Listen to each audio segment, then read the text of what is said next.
Hello everyone, it's Diamond here, and today I'm back with another video in Super Mario Galaxy. In today's video, I will not be doing any of the galaxies or exploring any of the stars.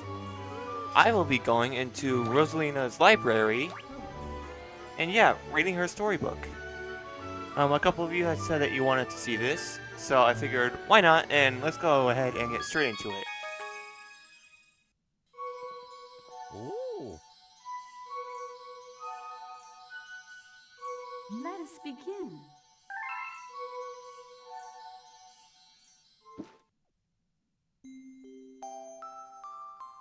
Chapter 1, The Celestial Duo.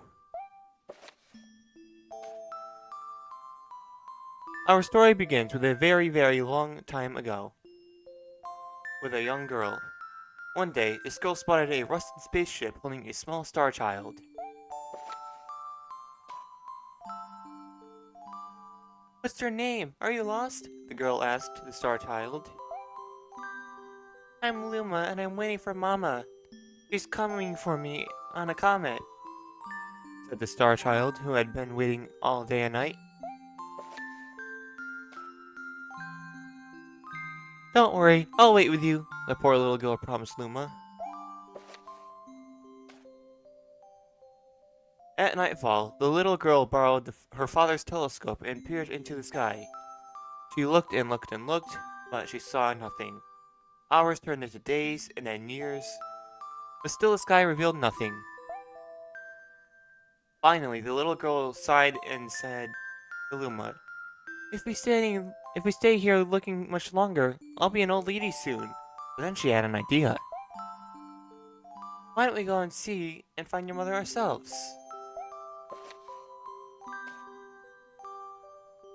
The girl and the Luma fixed up the rusty spaceship, and then the two set sail into the starry sky. And this is how their search for the celestial mother began. Chapter 2, Starbits. Days passed with no sight of the planet or even no sight of the comet or even a single planet. Instead, asteroids extended for as far as the eye could see. If I had known it was going to take this long, I would have had packed more jam, said the little girl, above all the rumble in her belly. Before they left, she had packed all the essentials: telescope, butterfly net, stuffed bunny, bread, milk, jam, and apricot-flavored tea. But I forgot to bring water! At this, Luma burst into gales of laughter, and the little girl began to pout. As long as I have some starbits, I'll be fine, said Luma. Want some? The little girl couldn't stay mad after hearing this. Luma continued to laugh, and the little girl couldn't help but join in. Alright, maybe just a nibble.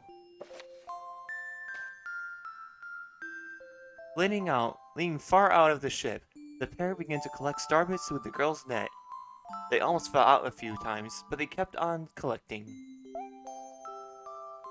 The starbits tasted like honey.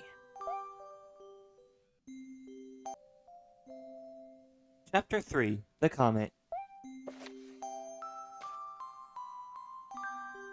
A beam of light pierced through the ship's window. Thinking it was the morning sun, the girl peered through the window, only to find her turquoise-blue comet shimmering at her. The little girl shook Luma took the sleeping Luma awake and shouted excitedly, "We have to get that comet!" The pair descended to the comet and found out that it was made of ice. They looked high and low, but Luma's mother was nowhere to be found. Exhausted, the little girl sat down in the flop, utterly unable to take another step. Look! Peering down at the icy ground where Luma was pointing, the girl suddenly noticed clusters of starbits encased in the ice. Pretty good, huh? Finding starbits is my specialty, said Luma, beaming. There's ice here, but it's so warm, I bet there's water here too. The two decided to stay on a comet for a while. Riding the turquoise comet, the pair continued their search for the Luma's mother. Chapter 4: The Dream. One night, the little girl dreamed about her own mother. "Where are you going?" she asked her mother's retreating back. Without turning, her mother replied, "Don't fret, dearest. I'm not going anywhere. I'm always watching over you, like the sun in the day and the moon in the night." A wave of sadness washed over the girl. "What about when it rains, and I can't see the sun or the moon?" The mother thought for a moment before responding. "I will turn into a star in the clouds and wait for your tears to dry."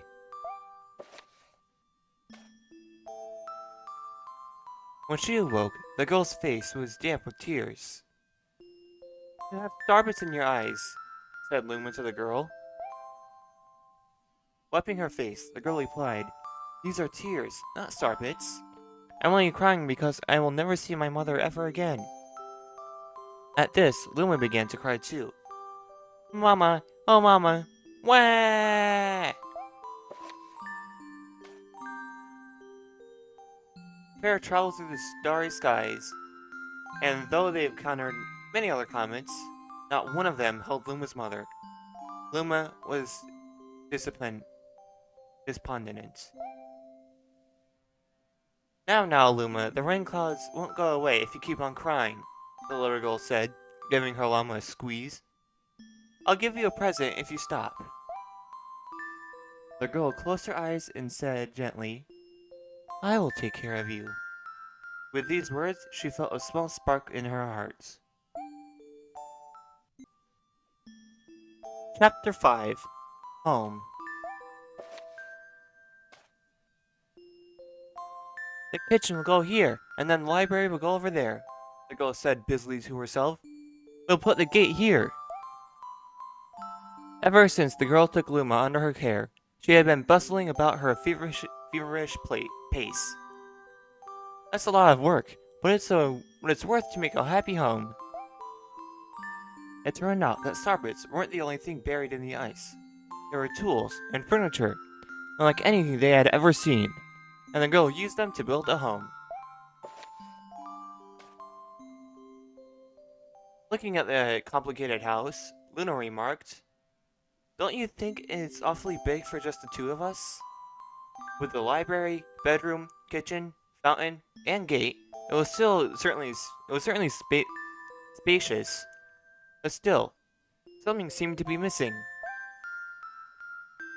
"If only my father, brother, and mother were here," the girl said wistfully. Indeed, the house was too large for its two small residents.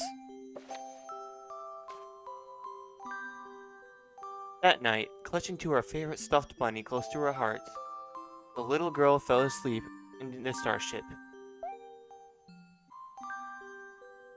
Chapter 6: Friends.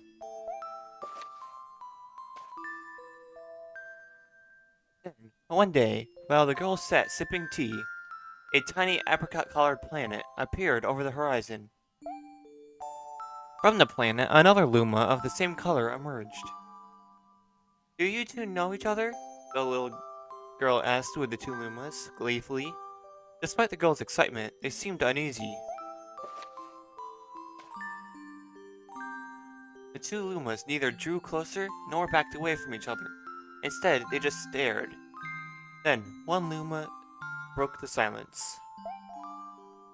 "My mama!" At once, the apricot Luma parroted back, "My mama! My mama! My mama! My mama!" The two Lumas began to dance around the girl frantically, and neither showed any sign of stopping. The girl was so charmed by this adorable scene that she couldn't help but laugh. That's when something very strange happened. Suddenly, more Lumas began to pop out from the apricot planet. They were different colors, but they all shone at the same thing. My mama! My mama! The sight of all these shouting Lumas only made the girl laugh harder. What am I going to do with all these children? The Lumas just stared blankly as she doubled over laughing. I guess I'll have to name each and every one of you. Tomorrow, once she has finished naming them all, she'll begin moving the Lumas into the new house. Chapter 7: The Telescope.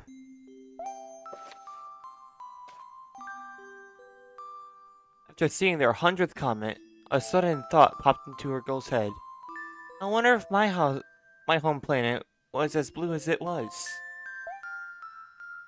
That's when she remembered her father's telescope. Peeking into the telescope, a tiny blue dot floated into sight. It was smaller than a starbit.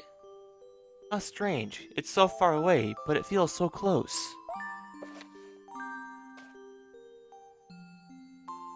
She twisted the knob of the telescope, and then the blue dot grew until she could make out the grassy hill dotted with her flowers. It seemed very familiar to her. Zooming even closer, a terrace on the hill came into view. I used to go stargazing there when I lived on my home planet.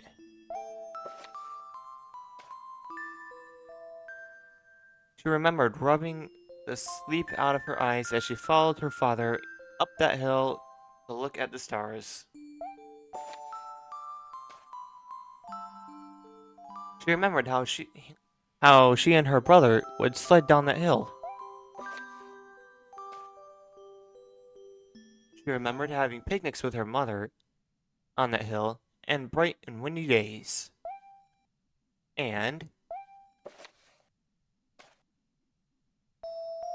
I want to go home. I want to go home right now. The girl burst into tears, and Loomis didn't know what to do. I want to go home. I want to go to my house back on the hill. I want to see my mother. The girl was shouting now. Her face was wet with tears. But I know she's not there.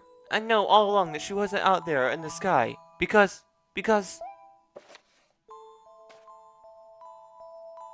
she's sleeping under the tree on the hill. The girl's cries echoed through the stars, and a hush fell over the area. Chapter 8: The Wish. Though usually quite cheery, one day the girl became sad again. Luma drew her close and tried to comfort her. Mama, you still have me. And don't be sad about your mama, because she's a part of you. That means she's always close by. It's like me. I love starbits because they remind me of my mama. No, no, the girl said, unable to stop the tears. A lonely look flickered across Luma's face, but it was soon replaced by the wide grin. I have an idea! I'll transform into a comet. A soaring comet that can carry you all on this journey. With that, Luma trailing bands of light soared high into the sky, and just as quickly started to plummet back down. Boom, kablam! The ground shook, and with the bright light poured out of the crater that Luma had created.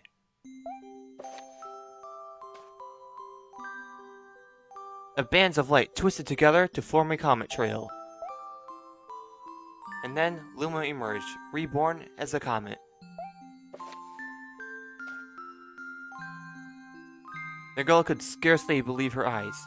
But how? She kept asking. Our destiny as Lumas is to transform into different things, said the red Luma, who had suddenly appeared. Stars, comets, planets. It can become all of these things.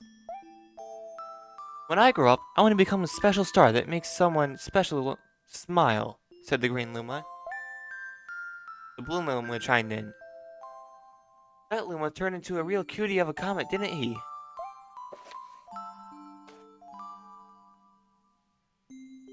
All the Lumas were together and said, "No more crying, Mama." "Thank you," said the girl in a whisper, and then she pulled the Lumas close and hugged them. From that day on, stardust no longer fell from the girl's eyes. The comet set forth for the girl's home planet, its long trail blazing proudly behind it. Final chapter. Family.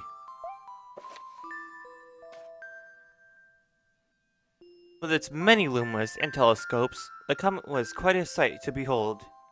The girl and the lumas were proud to call it home. At a welcoming party for a new luma, the girl gathered everyone in the kitchen and said in a louder voice than usual, Alright, everyone, let's make a cake. A cake sprinkled with the star bits. Then it'll be a star cake.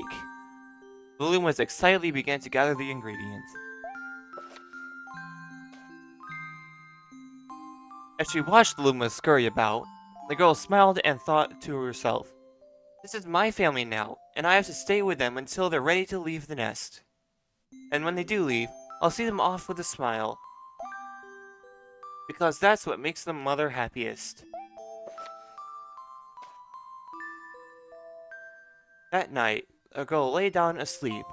A soft light enveloped her and reminded her of the blue planet she once called home. But it would be nice to her to return home every 100 years, to nap in her favorite sleeping nook. A comet carrying the Lumas and the girl continues on its journey to this very day. With more family members in tow than can be counted. It's said that the comet suits the girl's home planet once every 100 years. Its proud white trail glitters in the sky. The end. That's all. That's all. My story's finished. Okay, well, I hope you all enjoyed this mini-series of Super Mario Galaxy's Rosalina Storybook. That was Rosalina's origin story, everyone. So, I would like to thank you all very much for watching. Yeah, this mini-series is over, but hopefully while I'm still recording this, the main series is still going on. So yeah, I would like to thank you all very much for watching, and I would see you all in the next one. Goodbye.